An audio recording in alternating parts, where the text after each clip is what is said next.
Hello and welcome to my presentation for PSY4405. The case of Chantel. So Chantel is a 16-year-old female who is emerging as same-sex attracted. She has been found to be typically compliant within the family home. Her parents are quite absent and they are religiously and politically rigid. Her parents are not accepting of homosexuality in general, despite the fact they don't even know that Chantel is same-sex attracted. Her mother believes that she has developed some uncharacteristic irritability and moodiness, and there's been some deterioration of her academic performance, and Chantel has recently begun an online relationship with a 25-year-old female. So key ethical issues in the case of Chantel. In the case of Chantel, a number of ethical considerations arise which require responses from attending professionals that are guided by the code of ethics governing their conduct. Perhaps most apparent is the issue of Chantel's age, which is problematic for a number of reasons, including her online relationship with an adult female. Furthermore, this relationship is reinforced and encouraged by a myriad of peripheral adults and who she met through her adult online girlfriend. Given Chantel's absent parents and their rigid moralizing against homosexuality, she is likely vulnerable to receiving validation from any source, particularly when it concerns her own sexual inclinations and identity, something that may have previously caused her immense shame to discuss. Her vulnerability to predatory or grooming behavior by adults, or at least those with a maturational advantage, is maximized by the inability of her parents to authentically engage with her due to their unwillingness to view homosexuality as both normal and acceptable. A second ethical consideration lies in separating the varying perspectives regarding Chantel's sudden irritability and uncharacteristic moodiness.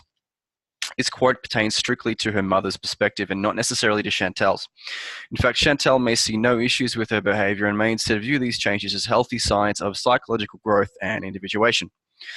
Perhaps the reality of her parents' moral rigidity is now in conflict with their emerging identity as a gay adolescent. Respecting Chantel's autonomy as a developing individual might be actioned by remaining as objective as possible when hearing her account of these, quote, uncharacteristic, end quote, changes. This also ties into her mother's request that the psychologist help her rediscover her joyful self, which is to say, help reinstate Chantel's compliance. So the APS codes Code of Ethics. Elements of all three sections of the APS Code of Ethics are applicable to Chantel's case. With respect to the general principle A, the ethical consideration justice of section 8.1 is integral to Chantel's case, given that she is beginning to accept herself as a member of a sexual minority. The Code of Ethics strictly prohibits any discrimination or unfair treatment towards those outside the heteronormative paradigm, which includes Chantel. Paired with the mandate to avoid discrimination, the Code of Ethics also employs psychologists to deeply understand the implications associated with identifying as same-sex attracted. Furthermore, psychologists are encouraged to assist their clients with identifying and combating any prejudice directed towards them, which in this case is originating from Chantel's parents indirectly via their conservative religious and political views. Section 8.2, which advocates respect, should apply to all engagements between psychologists and their clients, and Chantel's case is no exception. Sections 2.1a through to D delineate the standards regarding respect for the client's legal and moral rights. Psychologists are directed to meet this standard by treating clients in a non-coercive and respectful manner which does not demean, defame, or harass them. Sections 8.3, 8.4, and 8.5 refer to the client's rights to informed consent, privacy, and confidentiality, respectively. In the case of Chantel, informed consent ensures that she is made fully aware of the psychologist's intentions and practices before services are delivered to her. Psychologists are encouraged to utilize plain language to maximize client understanding. Regarding privacy, Chantel has a right to provide the psychologist with selected information relevant to the service or treatment goal. Thirdly, the confidentiality instructs the psychologist to maintain Chantel's anonymity with respect to the information she provides in line with their legal and organizational requirements. The maintenance of confidentiality is expected to continue even after the psychologist has ceased providing the service or their employment at the location where services were provided. In the case of Chantel, she appears to be of normative cognitive functioning and therefore can be expected to understand the conventions of informed consent. The information she is likely to disclose to a psychologist regarding her sexuality is of a particularly sensitive nature. Therefore, reinforcing the principles of confidentiality and privacy must help to alleviate some uncertainty regarding the alliances or intentions of the treating psychologist. Regarding General Principle B, Section B.1 pertains to the competence of the psychologist. And this is applicable in the case of Chantel, as she is entitled to receive services from a competent and well-trained psychologist. Furthermore, the treating psychologist should ensure that the particulars of Chantel's case are within the domain of their education, training, and experience. With respect to Section B.2, the psychologist should seek to maintain up-to-date records of Chantel's progress and session notes. Once Chantel is discharged from the services, the psychologist is mandated to retain records for up to a minimum of 7 years from her final session.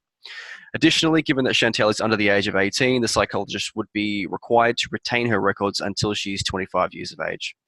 Section B.4 is of particular relevance to Chantel's case due to a third party, in this case her mother, recruiting the psychologist on her behalf.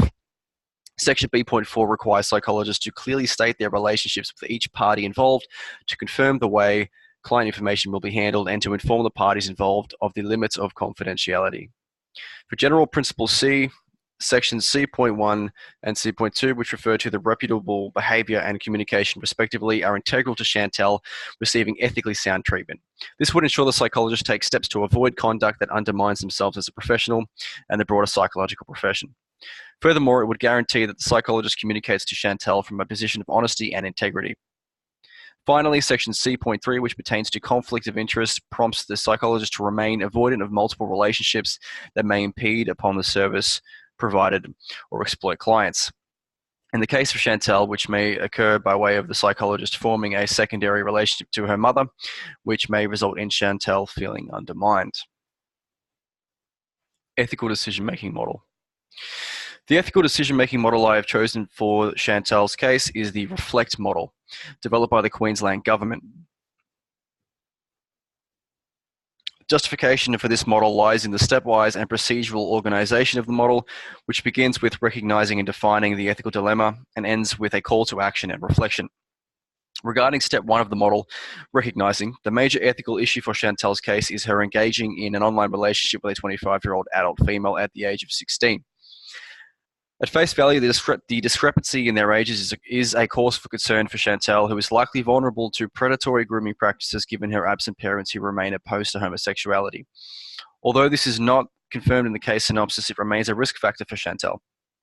After recognising the problem, the model requires an examination of the problem, which may include considering context or additional details to form a holistic understanding of the issue. An examination might consider the fact that Chantel is likely finding her needs of acceptance and validation met by this or through this older female and the group of friends associated with the relationship. The model then prompts a consideration of the code of ethics or legal material, which in this case suggests Chantel, although considerably younger than the adult, has not violated any laws while engaging online in this manner due to the fact that the adult is not in a supervisory role. This means that there is no legal requirement for the psychologist to alert Chantel's parents regarding this matter. And the next step, liaising and consulting, directs the psychologist to consider any additional parties worth considering or including. It also directs the psychologist to consider their role in the ethical problem. In the case of Chantel, the primary individual to liaise with is Chantel herself, given that no legal issues have arisen. The next step, evaluation, requires an assessment of the best course of action, which for Chantel might be asking her to explore her thoughts and feelings about herself, her sexuality, and any problems that she can see with the age discrepancy. After enacting a course of action, the model concludes with a period of reflection in which the psychologist can evaluate the consequences of the chosen action. Lessons learned. I have learned that it is worthwhile employing a systematic process when encountering ethical issues that may arise when delivering services to clients. In addition, I have discovered the importance of having at least a rudimentary understanding of common ethical standards and principles, alongside knowing where to find more extensive information should I require it. Although an extreme example, psychologists deployed in combat situations without the required training or ethical decision-making model on hand were found to continuously violate ethical standards, which further reinforces the importance of grounding oneself in ethical practice. I intend to incorporate the lessons learned from Chantel's case by firstly developing my own ethical awareness and studying the APS Code of Ethics. It will be unrealistic to expect psychologists to recite the entire code, but again, it has become increasingly apparent that dedicating resources towards facilitating a foundational understanding of ethics within the practice practice of psychology is of paramount importance to emerging and experienced clinicians.